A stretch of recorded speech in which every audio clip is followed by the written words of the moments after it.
What kind of person you should be to be in charge of such an iconic department store as Galeries La Fayette? You need to be really passionate and love your job. So How you deal with 300 plus people on daily basis? So it was like a fashion spy for Valentino, something right? like that. When I was working in London, it's a completely different. Customers come, I want this, and you give it to them.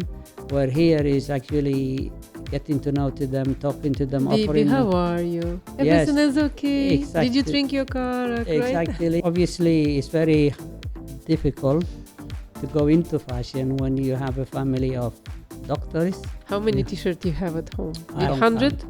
Probably 200? not 100, probably 80 or so. When I was young also, my friends, they will go to a normal shop, buy clothes. Okay. My father used to say, no, we'll go to his friend's tailor shop, so I'll have to wait my shirt 3 weeks.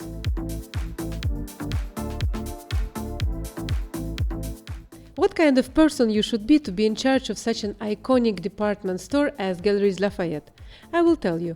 You should be born in Rome, work for Valentino, live between UK and Japan, and increase the level of your education and experience in fashion all the time. Let me introduce you to Abdul. Thank you, Abdul, for coming to Fashion Podcast. Thank you for having me. It's a pleasure to meet you. Thank you so much. So the first question would be, you are the store manager of the Galeries La Fayette Doha, correct? Yes, correct. What exactly you are doing? Okay, and there's a lot goes on because it's a big store, 14,000 square meters. So, and we have a team of up to 400 people. You are in charge of 400 people? 400 people, yes. So Incredible. on a day-to-day, your job varies. So you either deal in operational issues, or you have floor walks with the buying team. But everything we do at the center is the customer-centric, making sure the store is ready every morning to trade and the customer's experience actually runs smoothly. But on a luxury department store, it's all about clienteling, making sure expectation particularly is very high.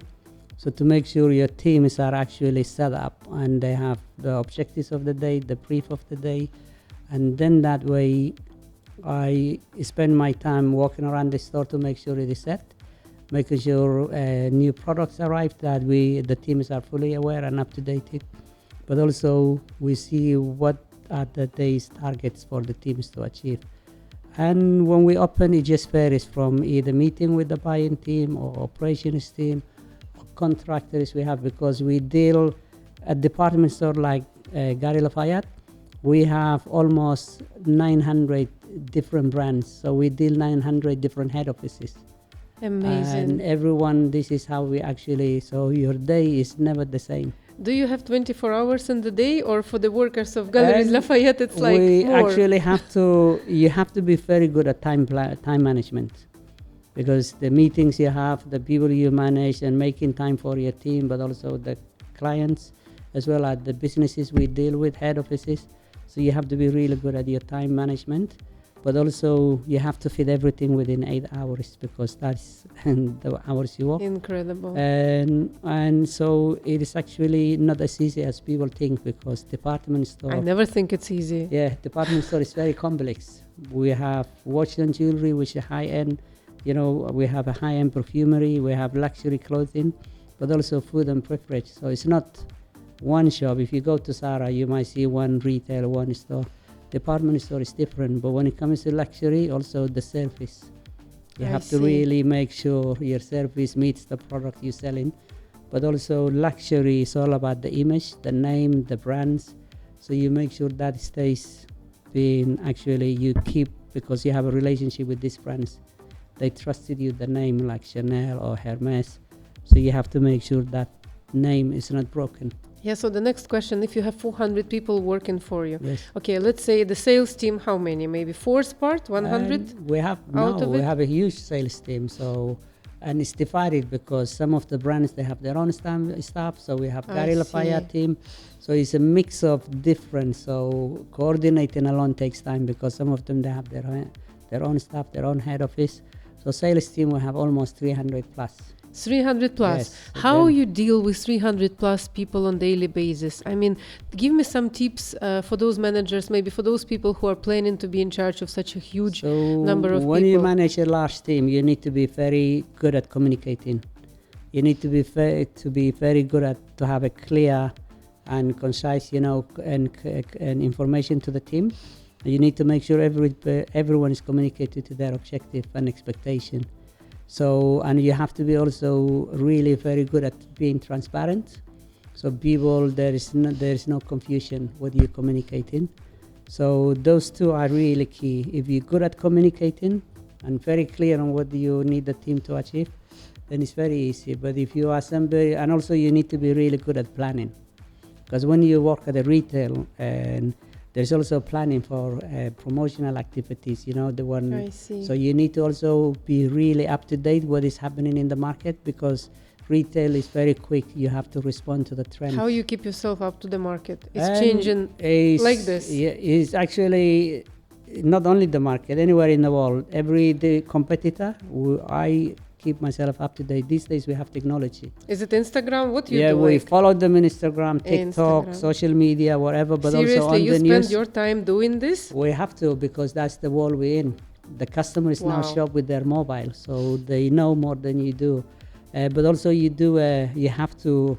We plan 3 months, 6 months, ahead of time to plan when we want to run a promotion, when we want to plan, even planning team's holiday takes us, we plan by December, we plan the full year coming, the annual leave of the team. So like a fashion weeks, you plan so much in ahead. Yes, so we plan it so much in ahead, because if you don't plan, you'll get caught out, because retail is really fast moving. So you need to also change, adapt. If say, for example, the market is very slow, you need to respond to it to make sure you drive footfall. And especially living in Doha, where the summer months you have to plan.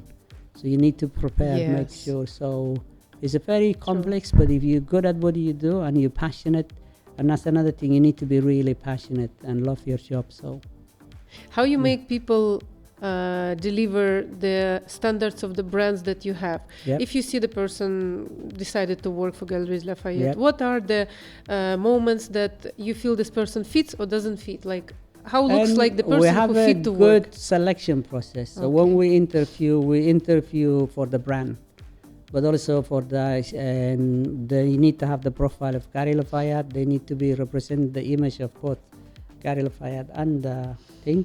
But also what we do is, when we select people, that becomes our responsibility to make sure they're successful, because there's a time, money, cost involved to recruit. Absolutely. So we have a really good onboarding in terms of training. So we have a very good training we've trained them about the brands, the product, about the history. So we train the team, really make sure they set up for success. And also we embed them our culture and heritage. So that way they become passionate. But also our teams are really involved in the running of the business, decision making. Because when people they involved and you empower them, then they feel part of the company. But it's a family business, so everybody join it. We always tell when they come, you're not joining a business, you're joining a culture of a family business. So we treat everybody like a family, so it's our duty. But before they start to be your family, they should have a certain features to be accepted. So can you name me what the person should be like? They need to have a good understanding of, luxury retail. Luxury retail, The experience is good, but you can teach, but they need to know what is really... Good communication skills, right? They need to be able to communicate. If they speak different languages, it helps, because we're a multicultural. Extra languages welcome. But also they need to be. You should write down the points and apply. They need to be presentable. But on top of that, they need to have a passion for fashion. You cannot be a doctor if you are not really passionate about helping people and treating. Fashion is the same. You need to really be passionate about fashion. And I learned this from young age. Fashion. If you want to work in the fashion industry, you need to really take time to understand and feel passionate what you wear, how you dress, how you behave. And if you just see it as a job, then you don't really sell, because you're dealing with the public. Well, you almost answered my next question, because I was about to ask, are you taking your job as a job, or it's not possible without to love fashion? No, it is really, for me, it's a passion. I love fashion, and I love making sure people come and they feel good about themselves, because there's a lot of people And simple things, conversations you have. There's people who come, they just used to buy in one color. And when you say, well, actually try this, looks good on you. Or there's a lot of people, I see them, they buy bigger jackets. And when you say, well, actually this makes you look tall and stand out. Are you also doing sales yourself? Yeah, you also we working talk with to clients? We have to. Some of You our have clients. time for this also? Yeah, there is. Everybody's. Wow. Whether you are the leader of the team or the cleaner, we all have a duty to serve, because this is our image. So when someone asks help, we don't point. We finish with the customer. This is the level of Galeries La Fayette. And this is what you have to do. You have to serve. We visit people in some, including myself, because if they request you, you have to go. But to work in fashion, you really need to live in fashion. You need to follow what the trends are, because every season, and we train our team. One of the things when they join us, we give them the season we're in. What are the colors of the season? What are the fabrics of the season? What are people wearing? When we receive brands, we go to the length to understand who wears this product, like celebrity, people who are high profile. So the retail, you have to tell a story, and it's a storytelling. So when the team is, they have this, then they actually you have like an exam after 1 month, or like how much time the person is we learning? have an induction. We give everybody a same opportunity, like, you know, you bring people to do well. So we go through a extensive induction plan, training plan, and then they have a monthly review. And when they complete their training program, and then while you're on training, they have a buddy, somebody to help them, so to go to. So there is somebody. It's like, you know, when you're a child, you need to learn to stand up, then to walk. So they have to learn. Then those people teach them how to sell, how to talk to customers, how to make sure, you know, if somebody came to your shop, we have a policy. You can never send somebody away with an empty-handed. So they have to find your alternative. Yeah, if you're looking for a size we don't have, it's our job to make sure we have a alternative or suitable item to match your outfit. You do, so you don't waste your time going around shops. This is the level. Yeah, so this is how you stay ahead of the trend, and this is how you create loyalty. It's even as far as following up the customer next day, see how they were, their outfits were, whether they were happy, because when you sell an item to them, it's not to say you take the money and you forget them. It's just making sure you build a relationship. Yeah, I heard that it's better that 1,000 times comes one client that comes 1,000 client just one time, right? Exactly. Yep, it's absolutely correct. And it's those people, they become some of our customers, our friends. These customers, I have a coffee with them every week because they feel valued. And when you value people, it makes a big difference. And you know, especially in the luxury industry, the clients, they appreciate. They come to you by loyalty, not because they have what you need. They can buy it somewhere else. But in the Middle East also is even more important because it's face value. People actually buy by loyalty, not because what they want. So there's the difference between like European customers and Middle Eastern? 100%. Loyalty. Yes, here they value service, and they value actually loyalty and how you make them feel welcome. So when I was working in London, it's a completely different. Customers come, I want this, and you give it to them. Where here is actually getting to know to them, talking to them, offering how them. Are you? Everything is okay. Exactly. Did you drink your car? Exactly. Also to see if they need coffee, if they need water. You invite them to sit sometimes, and the different speed of life, right? Here people are more slow, more relaxed. Exactly. Here they have time. Where Europe is like, I want this now and I want to pay and go. So I think people here, when they shop, they really do it for enjoying, right? Not for the necessity. No. Right? Shopping is part of people's ways of living. So it's not like I want to buy a jacket to get. No, they want to shop because they actually want to spend the time also. They want to try different things, but they come also as a family here. So one person might be buying. So it's how do you entertain the rest of the family? I see. So it's that's why you see a lot of the luxury stores, they have a seating area. Absolutely. That's why it's important to make your them fitting rooms, it's next level. I love your fitting rooms. Yes, it's something. And honestly, some of them we bring coffees and everything to make sure the families, they feel comfortable. Because when people are comfortable, then it's when we're in Europe, It is fast, easy, quick. Here, they need to be comfortable. Nice. Yes. So I remember that you told me that your family are doctors, your mother and Yes. father. Yes. Why you don't become another dentist? Or how did you choose the No. fashion field, and did they support you Yeah, on this and way? yes, and obviously it's very difficult to go into fashion when you have a family of doctors. And Absolutely. this is the line of, if your families Correct. were lawyers, you become lawyer. If they doctors, Yes. but from day one, actually, I was very passionate about fashion. I was From very which passionate. age? Yeah, Tell from me. actually young age, and my auntie used to own a small boutique, so I used to go there, and I used to, when I was 10, 11, I used to enjoy.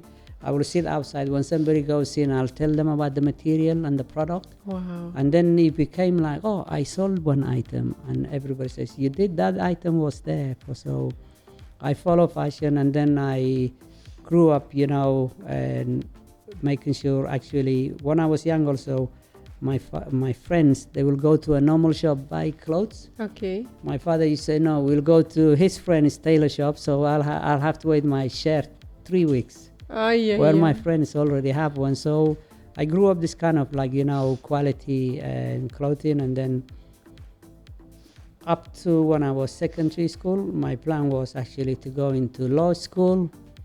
And then when I finally passed my secondary school, I said, no, actually I will go into a fashion. So I enrolled myself to college. I didn't tell my family till the day I was going to start Seriously? here, because it was like, I didn't want people to change my mind. But I remember when I finished and I did an intern, then I didn't get a job. So it was almost, the feedback from my father was waste. I see. Look, if you did something useful. Then I ended up actually going to take a job where the first 2 weeks was not paid. It was a retail job. Was it the Valentino? No. Yes, it was Valentino. I didn't get paid single Tell penny. me about it. You didn't get paid for Valentino Not for how the first long? 2 weeks, because First you 2 have to. weeks. Yeah, I have no experience, so I it was see.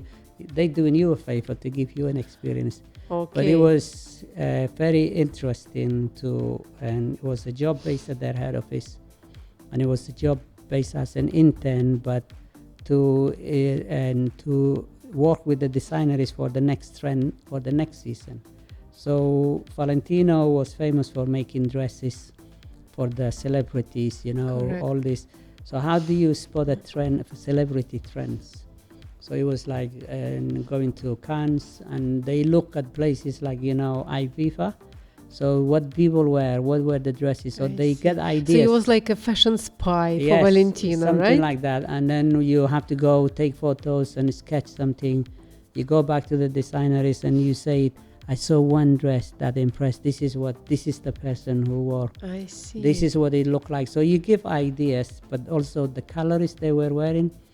Then they look, but also the celebrities, they're very specific what they want, but they might not have a clue about the material or something. They see. just want dress to look. So it's really, sometimes you travel with designers and the information they come back, and then you watch from day one, something that from a drawing or a little sketch from a book turn into a dress.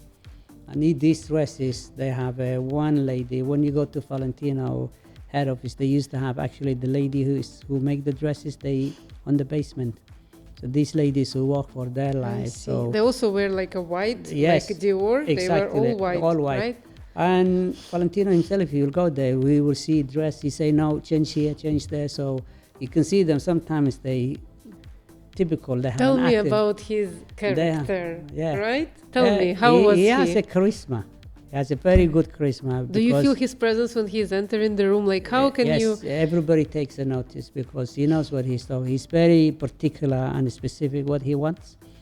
But also he's very, actually, that's where I learned some of my things. He's very clear. That's what he wants. I see. And not many people actually see it. You have to write it down exactly word for word what he says.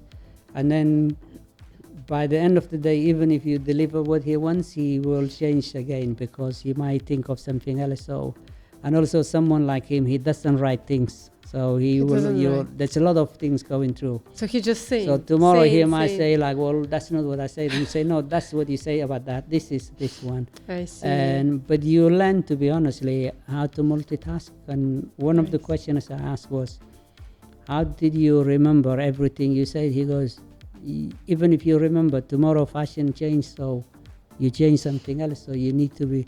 I've seen dresses they ripped off from the bottom or the top change, and then you think you spent 3 weeks, 4 weeks.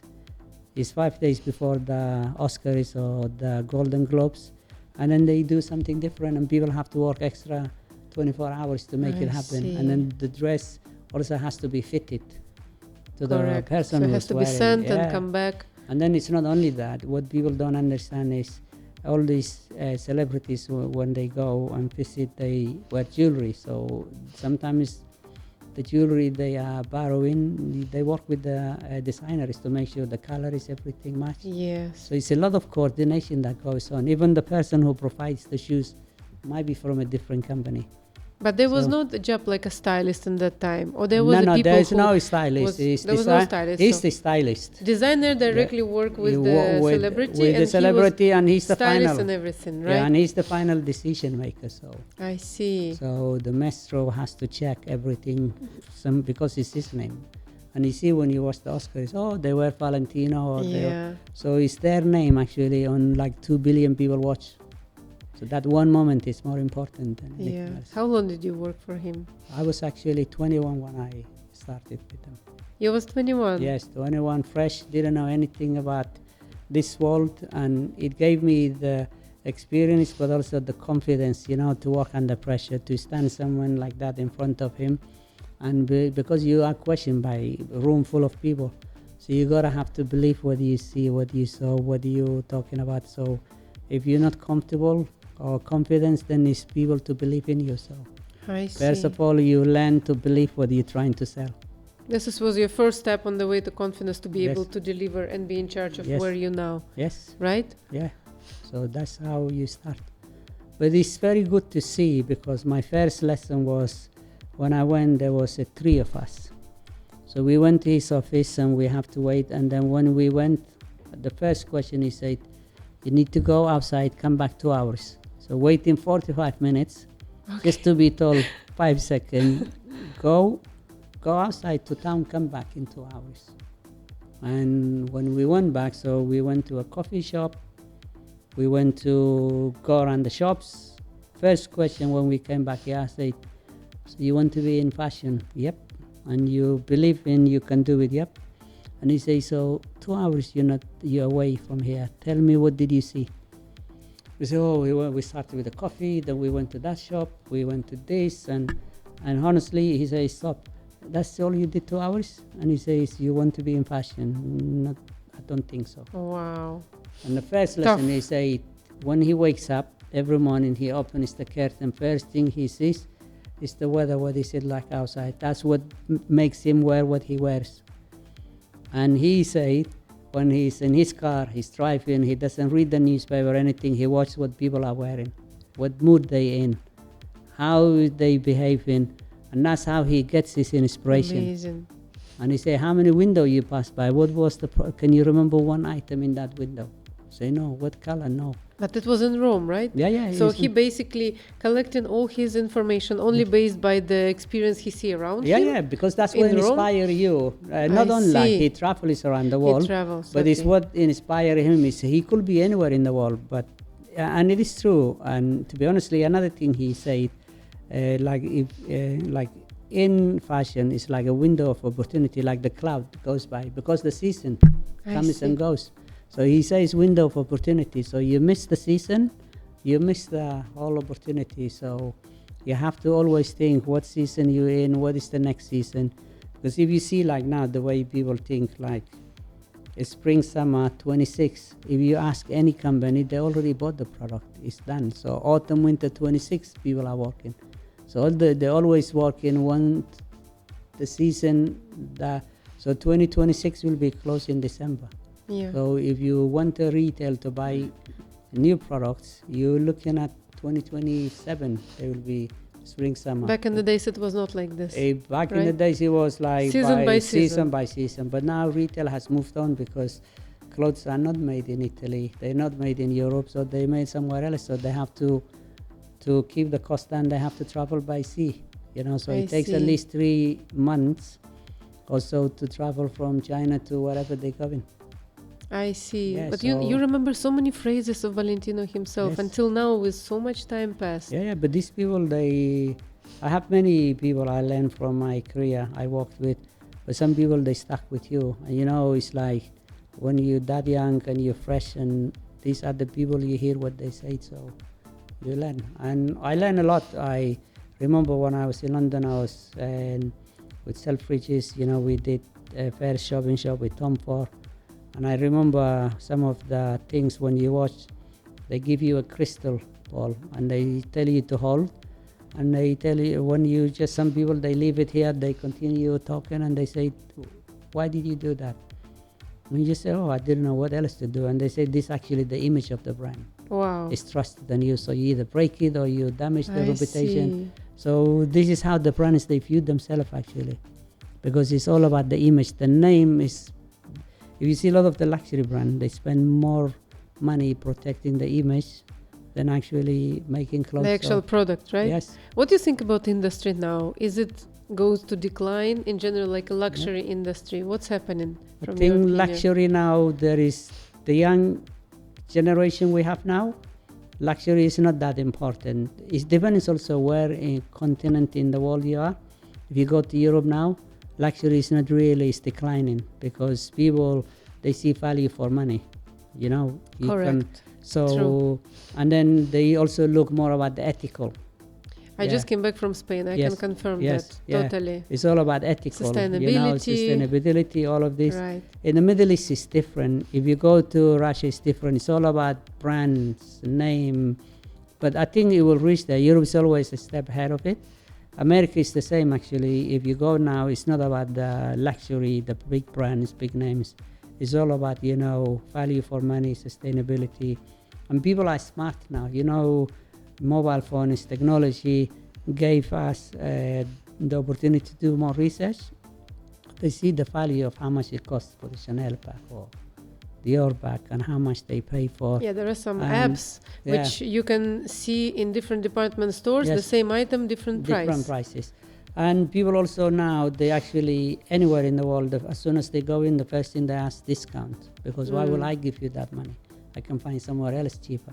Or you have people online also has killed the reputation of, luxury brands. Because online they sell it different price. You can buy it from for example, Farfetch. Kill a lot of the brands. Yeah. You can buy Chanel in France, different price than Chanel in the UK. Or Chanel in Italy, or Chanel in the Middle East. It could be 40% higher. Wow. So people become wiser, but they deliver to any country. So true. So luxury it's actually... It's not about how much it costs. No. Because it's Chanel, right? Yes, luxury and actually challenge itself. Because the same brand sells different prices in different country. So depending on the income of the people, right? Yep. But also people now, they like to really travel, use their money wisely, do more things. And so luxury will stay. But I think there will be a limitation. But also, if you look now, is what happened to luxury cars. Same thing will happen to luxury retail. Because if you see now, all over the world, people are buying Chinese cars. Correct. So luxury actually now, another thing that is really, if you see 100 people, probably 40 of them, they have not the real copy. So this is where also people who used to buy just think, there are certain brands they still buy, certain brands they just left it behind. Are you a customer of Galeries La Fayette yourself? Yes, I'm actually a customer. We have a loyalty program, and I'm actually on silver. So we have a red, silver, gold. So it's like salary comes, please don't show me new collection. I need to go home, right? If you work in fashion, you have to shop. You see clothes every day. You see new shoes arrive. You see new jacket. and you're always trying because And then you want think to, like, why did I really need it? yes. Yes, I need it. No. It's for experience, Yeah, right? you never need. Honestly, I have people tell me, how many more T-shirts you buy or shirts, and you just think, well, this is new, so. How many Yeah. T-shirts you have at home? I Did have you a ever lot. count? Tell me. Honestly, Approximately I don't 100? count. Probably 200? not 100, probably 80 or so. 80 Yeah, T-shirt yes. or shirt? T-shirt, shirts. T-shirt 80. Yeah, I have white shirt alone a lot, but I didn't count. But honestly, What is- kind of closet you have? What's the size of your closet? It's like separate room? and yes, I have a wardrobe where I keep my Wow. clothes. But when I you wish walk to in visit fashion, your home one day to see your yeah, wardrobe size. imagine I when you swear. work in retail, you always have to dress. You cannot wear the same thing. Correct. You cannot wear the same tie. So you have to always look fresh. You always have to presentable. And if you work in fashion also, you need to be inspiring people. You Can need you them. tell me from where your outfit My from? outfit, this is from a brand called Bocci. Boji Milano. Yes, Oh, yeah, I this love one is it. I from love Harrods, my handkerchief. Harrods, okay. And my shoes actually is from London. Okay. It's handmade, so it's made to measure. It's Cazziano, is the top Nice. shoemaker in the world. So Cazziano. you only have a one opportunity to go there. So one is in a lifetime. So Amazing. so they actually they make the shoes for you from scratch. So it's in London in Suffield Row. Nice. So you've been to all the fashion shows in the world, all the famous. Can you name me like which, as a buyer, right? And I went to London Fashion Show, which was good because London is always vibrant. And I've been to Milan Fashion Show, a few of the brands. But to be honestly, I haven't been to New York because of the distance. I see. But I've been to other fashion shows. Now there was Dubai, now they do fashion shows. Okay. They do, which is completely different. But the brands are taking notes now because Dubai is becoming a center of, I see.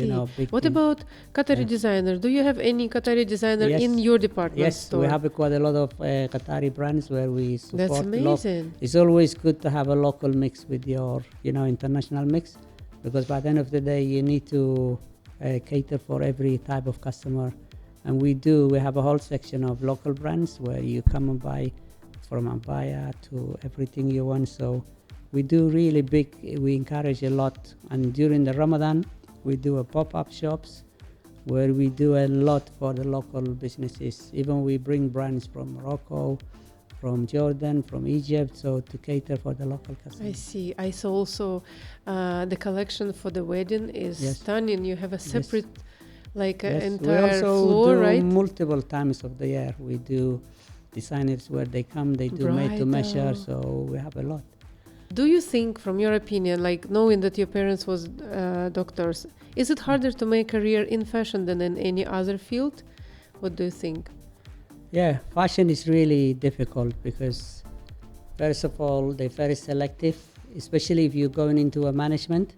So even if you graduated, it doesn't matter how much you study, you start from the bottom. So I went to university and in Milan, then in London.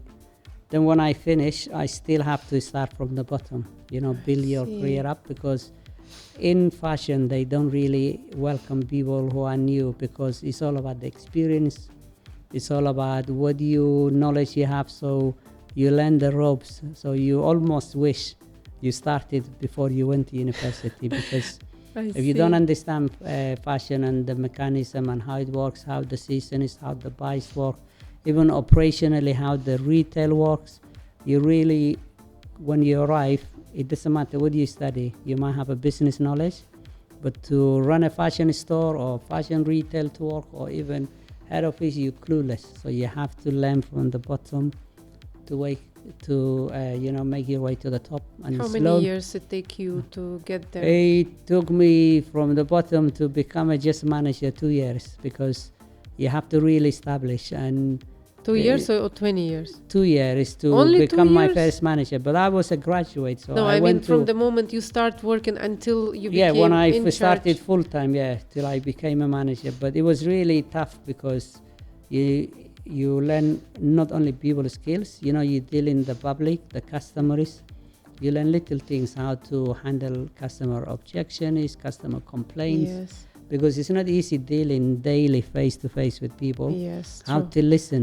Not only you have a good listening I need to skills. listen. When you complain, some people they interact like they wouldn't let you speak. They wouldn't let you finish. See. Customers get aggregate. So you learn also a lot of things about how to manage conflicts, because customer is sometimes, especially in Europe, they can something that simple can you have people throwing things. Are you at serious? Yes, you have. So Where? you Like this? anywhere, whether in Europe or whether even in here, people get upset. They throw things. So, and you have to learn to remain calm, but also learn and imagine. You're fresh from university, you experience something like this, so you just think, did I make the right choice?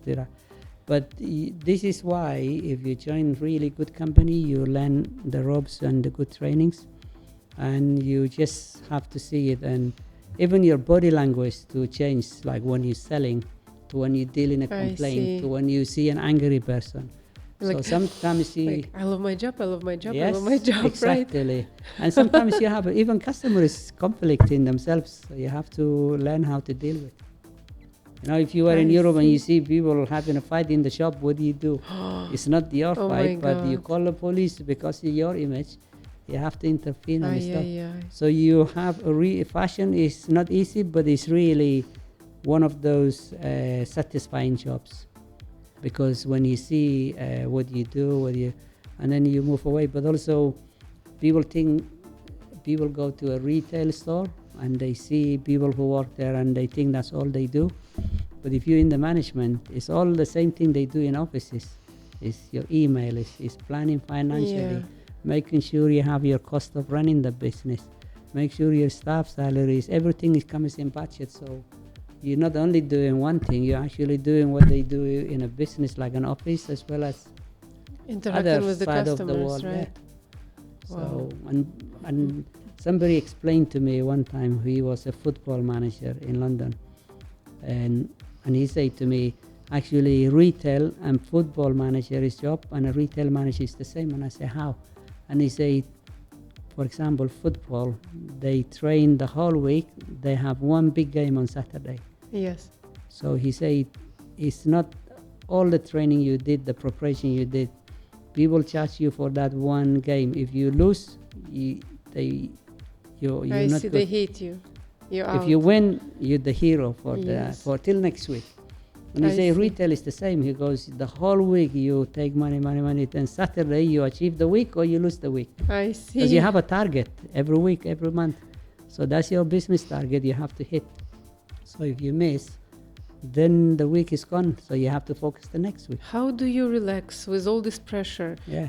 How do you relax? Like, are you taking work home, or you close the door, they finished, I don't think about work? You always, there's time when you take work home, but I try to switch off. So when I go home, I try to focus, like, my friends, see what is on the news, is happening in the rest of the world. And these days we have a lot of entertainment. We have social media, we have everything, and you can talk to your friends, or you meet your friends out. I try to do different things, because if you spend too much time thinking about what went wrong, what went right today, I see. then you will end up living in that time zone. So you need to really go out of that zone and go into another zone. Then when you go back tomorrow, actually you have a fresh mind to see things differently. What a lot of people do is they literally take the bad day home. If they have a bad day at home, they bring it to home at work. And if they have a bad day at work, they take it home. So it's better to have a time to cut. I always tell my team, if you have a problem at home, leave it at the door when you enter, hang it, and when you go back, take it with you. Here we get paid to, you in a theater, you have to perform. You're at in home, the theater. You need to really be yourself and enjoy and be happy, because by the end of the day is finished. Tomorrow is another day. And every day is a different challenge. Absolutely. How do you keep the image of Galeries La Fayette? It's international, iconic department store. In Qatar, how do you keep the image of that high-level luxury, or it doesn't matter? Is it any difference in Paris and in Doha? there's a difference, but also customer profiles are different, but they're the same. People shop the same way.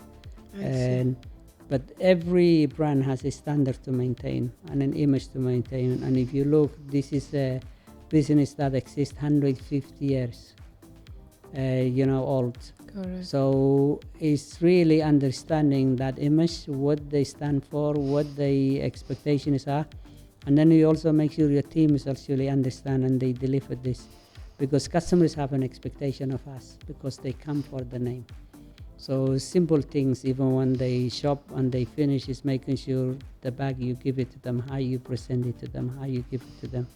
Customer service. When they enter, how you greet them. It's all about the experience they face in your store, and that keeps your image. And I always tell my team, nobody leaves here unhappy. They came here happy, they go back happy. Because if you really can deliver that, then you have a good business. But the image is very important. And even people we contact who say things about, if they write anything they're not happy, we contact them. I see. How many years you live in the Middle East, in Qatar? In Qatar now I'm coming up to 10 years. 10 years. What was the most hardest thing for you when you moved from Europe to totally different culture, environment? One is I didn't expect, the weather to be this severe, different.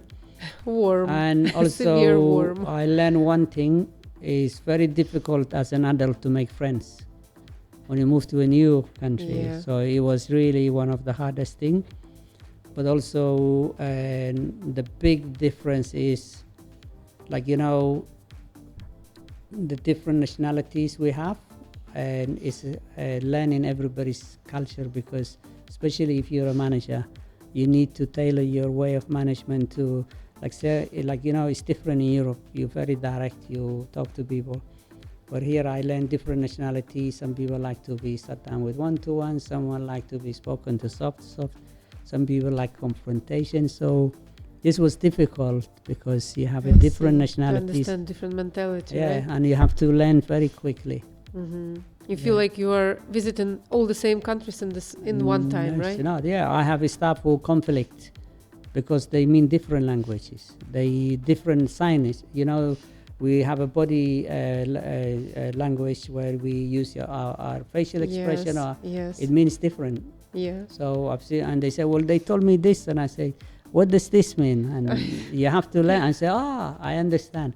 I never forgot the first time I was on the road, somebody cut me off, and I say, peep, I put the horn on, and he says to me, for me, this in Italy means, what's your problem? Yes. And here means slow, have a patience. I see. And I told him, I drove after him, and I say, what's my problem? You have a problem.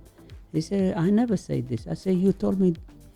And Slow he said, down. this means have a patience. And I true. So it means different. So I learned you cannot point your fingers at people. So they see it here. So it's learning cultural, but in a way it's good because you become educated. Yeah. Yes. More open, more relaxed, it's more adjustable, relaxed, yes. right? And actually you tend to learn to be more. I remember when I came, I was like, I want this done today, has to be happen, and people just say, good luck, inshallah. yeah, everybody tomorrow. When is it going to happen? Inshallah, tomorrow. What? Yes. See, what you mean? We do it now. So you learn to relax and I see. done. Give things a time, yes, right? Yes. I want to ask you regarding the customer service thing. Yes. Did you ever face yourself that you enter department store and salespeople are so arrogant? They're like scanning you up and down, and if you face this, I'm sure it feels terrible. So how do you teach your people not to be the same way? Because sometimes we have this, Yeah. And no, people judging is by a cover. yes, and it's actually ignorance of the retailers to do it. And I know this in London, people did it. It happened to me.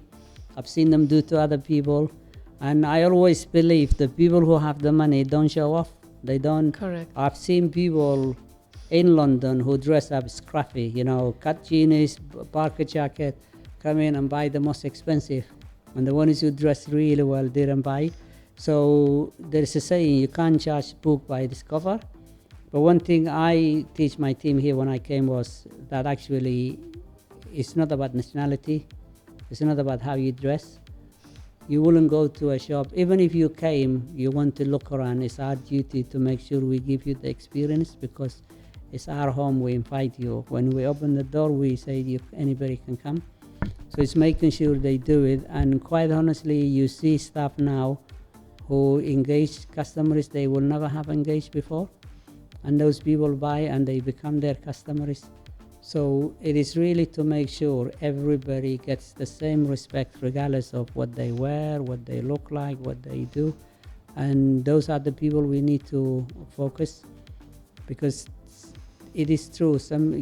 I have some shops in Pandom. When I go there, I know exactly what I want, but people, they look at you and you didn't dress like a Qatari. Correct. And tomorrow if they see somebody who dressed like a local, they deal with them. But that's ignorance, because I actually have money to buy. But you don't need to show to everyone. I do have, right? I go somewhere else where they will welcome you. So these days you can buy anything you want the same place. True. So this is why, and it's very important not to judge people. True. How can we protect the field of luxury with so many fakes nowadays? What do you think? I think the brands need to do more education and the quality of their product, the time it takes to make. Like fake bag will take like 1 hour maybe to make it, where a genuine bag takes maybe 3, 4 days, 5 days just to do the stitching, because all the stitching are done by hand and everything. If you see a Hermes bag, like literally they hand cut, hand stitch, they measure, make sure everything measures it. There's a quality check, somebody controls it. If you go to when they make it, like there's literally, it takes time. Like somebody told me a few months ago, he goes, did you know how long it takes to make one Rolls Royce? I would tell him, I don't know, maybe 1 month, 2 months. He goes, no, 6 months. 6 months? And then he say, that's when they build everything. But to make the parts is another 6 months. So, but he say, you know how long it takes to make these Chinese cars? And I say, no. He goes, they do 70 a day, one car, one factory. I see. And he goes, and then look at the quality. So but they educate you. So if you educate the customer, and then and the other thing is, people don't understand.